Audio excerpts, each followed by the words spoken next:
السلام علیکم ورحمت الله وبرکاته. دوستانو که چیرې څوک تاسو په مسنجر کې و ګروپانو تور اچوي او تاسو ډیر ځینې په عذاب یاست، نو دغه ویډیو تر اخره پورې وګورئ. په دغه ویډیو کې به تاسو در وښیم چې تاسو څنګه کولی شئ چې په مسنجر کې له ګروپانو څخه ځان وباسئ.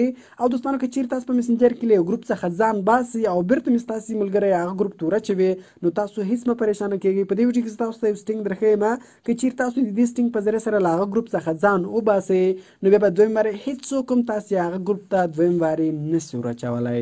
نو ویډیو تر اخره پورې وګورئ او ویډیو له خپل دوستانو سره خامخا شیر کړئ او د داسې نورو ښایسته ښایسته ویډیوګانو لپاره زموږ چینل سبسکرایب کړئ، ځکه موږ هره ورځ دغه رقم ښایسته ښایسته ویډیوګانې په خپل چینل کې اپلوډ کوو. نو زه د ویډیو په طرف ویډیو شروع کوو.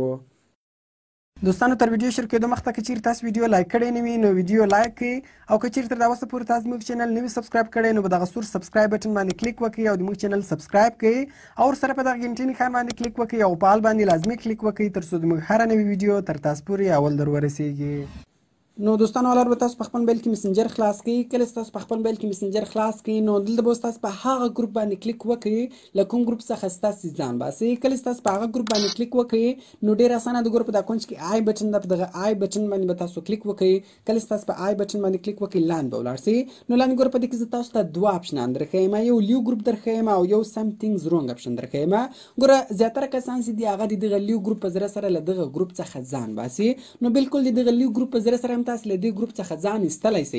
خو که چیرې تاسو د دغه لیو ګروپ په ذریعه سره له دې ګروپ څخه ځان وباسئ بیا دویم وارې ستاسې ملګری بیرته تاسو دغه ګروپ ته ور اچولی شئ.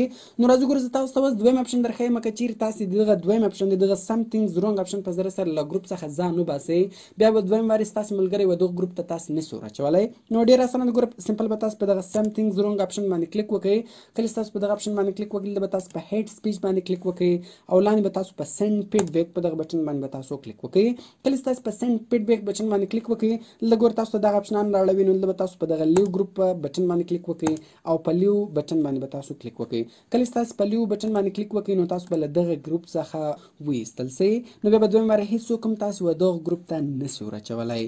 نو دوستانو ډېره خوندوره طریقه ده. کوم چیرې ویډیو خوښه سوې ویډیو در سره لایک کړئ، له خپل دوستانو سره خامخا شیر کړئ او د داسې نورو ښایسته ښایسته ویډیوګانو لپاره زموږ چینل سبسکرایب کړئ، ځکه موږ هره ورځ دغه رقم ښایسته ښایسته ویډیوګانې په خپل چینل کې اپلوډ کوو. نو ملاوي په نور ښایسته ښایسته ویډیوګانو کې په دعاګانو کې مې یاد ساتئ. د خدای په امان.